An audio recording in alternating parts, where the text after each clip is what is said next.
왕의 남자.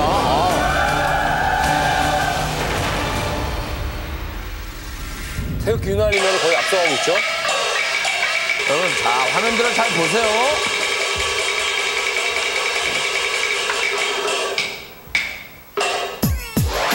뭐요?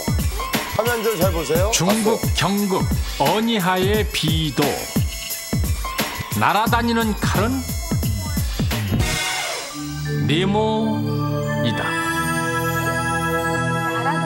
자, 이번 스펀지가 바로 이 박사님께서 그렇게 추천한 네. 바로 그 스펀지죠. 너무너무 이거는 재밌고요. 그러면- 네. 깜짝 놀라고 스케일도 크고 우리가 그것을 그대로 재현하기 위해서 들어간 제작비도 블록버스터예요. 그래요? 아니, 이거 이야. 그냥 보기에도 답이 나와요.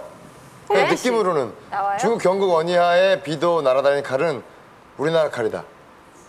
에이. 아니, 그렇게 해야 또 재밌고. 박진영 씨도 그렇게 생각하셨어요? 진짜 그럴 것 같았어요. 어. 그 중국 경극 어니아의 비도 날아다니는 칼은 네. 조선의 칼이다. 뭐 예를 들면 저기 나오는 장군 하나가 뭐 조선 연개 사람이다. 소문이다. 뭐 그런 거 있잖아요. 네.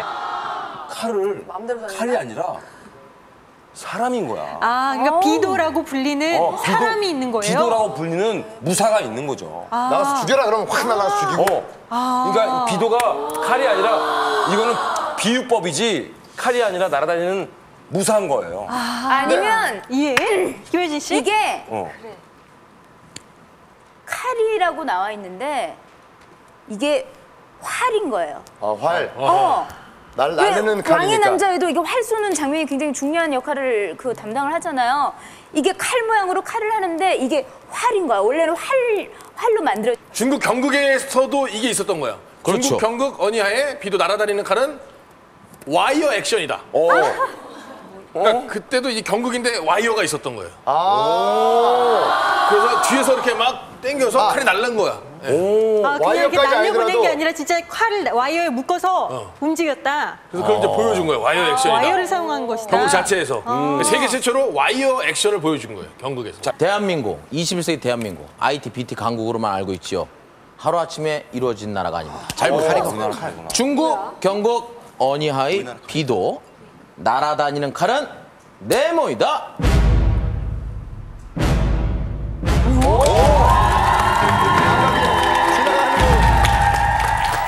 중국 경극 어니하의 비도. 날아다니는 칼은 연개 소문이다.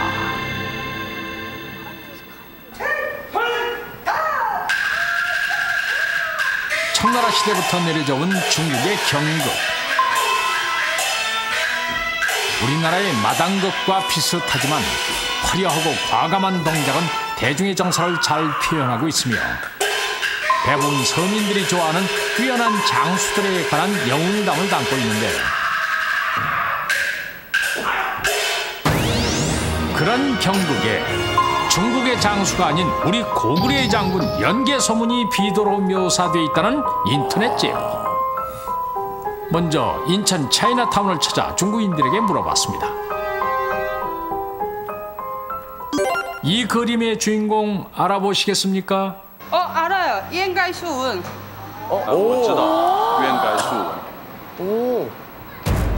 아하, 이게 웬일입니까? 우리가 알고 있던 모습과 전혀 다른 사진을 보고도 연개 소문을 알아보고 있었습니다. 그럼 중국인들은 연개 소문을 어떤 인물로 알고 있을까요? 这一位是韩国高句丽时代的一位很有名的将军，他的名字叫袁盖书文。 그렇습니다. 경극을 즐겨보는 중국인들에게 연개 소문은 이미 잘 알려진 존재며 동시에 주요 등장인물 중 하나입니다. 야, 몰랐단 말이에요, 그걸 우리가. 그렇다면 경극 속에서 연개 소문은 어떻게 묘사되고 있을까요?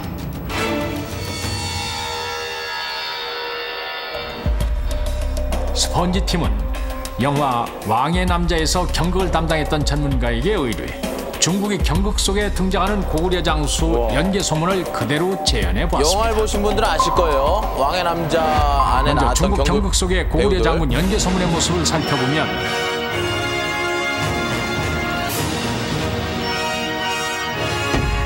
붉고 긴 많이 수염을 보셨죠? 아름답게 달고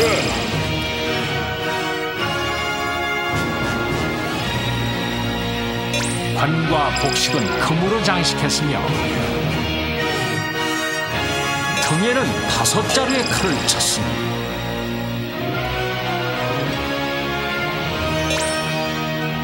주위 사람들이 감히 쳐다보지 못하였다라고 그 위용을 묘사하고 있습니다. 자, 그러면 당시 어떤 일이 있었는지 재현해 보겠습니다. 개봉박두. 때는 645년 고구려 보자왕 4년.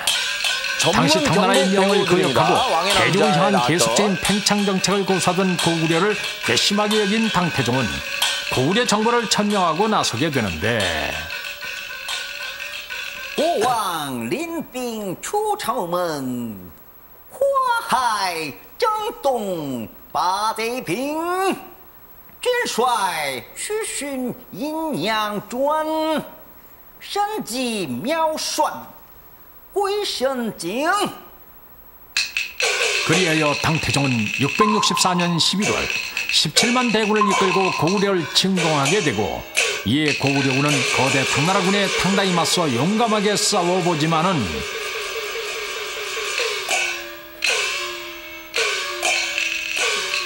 그 이듬해인 665년 고구려의 서쪽 방어선이 차례로 함락되어 고구려의 패전은 너무나도 불보듯 뻔한 일이 되고 말았습니다.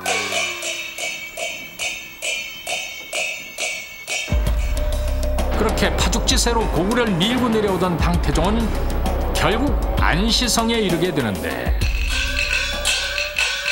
이곳 안시성에는 연개소문이 이끄는 고구려 군대가 당나라의 군대를 기다리고 있었습니다. 이때 연개소문의 위용을 중국 고문학은 날아다니는 칼이란 뜻의 비도로 묘사하고 있는데 이는 연개소문이 다루는 5자루의 칼 솜씨가 너무나도 뛰어나 당의 군인을 압도하고 있었다는 뜻입니다. 결국 당태종이 이끄는 17만 대군은 안시성 전투에서 고구려군에게 무참히 패하게 되고 심지어 이곳에서 당태종 자신도 전투 중 부상을 당해 후퇴를 할 수밖에 없는 비참함을 맞이하게 됩니다. 자, 그럼 그 이후의 이야기는 어떻게 될까요? 그래서 결국 진격하지 못하고 쫓겨서 어니하라는 강으로 쫓겨가게 됩니다. 그 어니하라는 강을 말을 타고 건너다가 연개소문에게 사로잡히게 돼서 항복을 종용받게 됩니다. 스스로를 하늘의 아들이라 칭하던 중국 황제 당태종의 절체절명의 위기. 하지만 이때 중국의 명장 설인귀가 나타나 고구려와 당 두 나라 영웅의 대결이 시작됩니다. 야, 삼국지 보는 거 같네.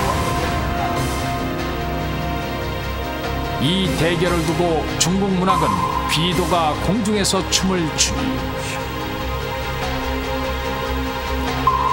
설인귀와 비도가 바람을 일으키고 공중에서 두 보배가 대적하니 두 장수 모두 신통을 비긴다라고 묘사하고 있습니다. 하지만 두 영웅의 대결은 당나라 장수인 설인귀의 승리로 끝이 나게 되고 위기의 당태종은 목숨을 구하게 돼서 당나라로 돌아가게 된다는 내용입니다. 그렇다면 중국 고문학 속에서의 연개소문은 어떤 위치입니까? 중국 대중문학 속에 특히나 소설과 희곡 속에는 연개소문의 그 위용이 잘 남아 있습니다. 줄거리를 하나 살펴본다면 천계산이라는 곳에 이르러서 동굴을 발견하게 되는데 그 동굴 속을 탐험해 보니까 청룡이 갇혀 있었다고 합니다.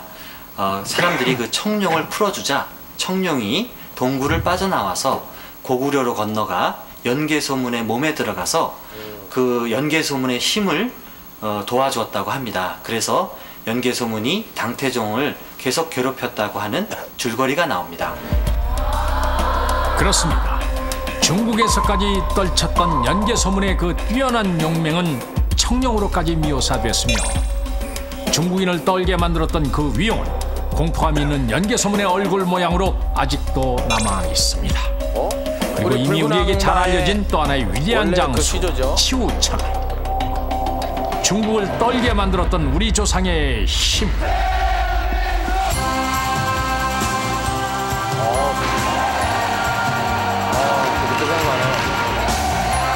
이제 얼마 남지 않은 독일 월드컵에서 그 무시무시한 얼굴의 형상처럼 세계인을 휘어잡는 우리 민족의 용맹함이 한 번 더 떨쳐지길 기원합니다. 저 보면 그 붉은 악마 그게 연기 소문이었어요? 아니죠. 그 아니죠. 우리나라를 자, 우리나라 그 전통적인 도깨비 문양 치우천왕을 상징하는. 네, 별점 확인해 보겠습니다. 중국 경극 어니하의 비도 날아다니는 칼은 연계 소문이다. 빛나라 지식의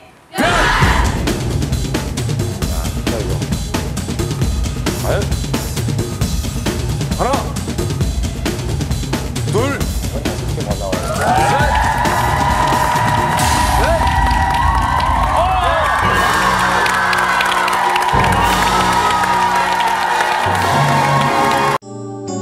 KBS KBS KBS 한국방송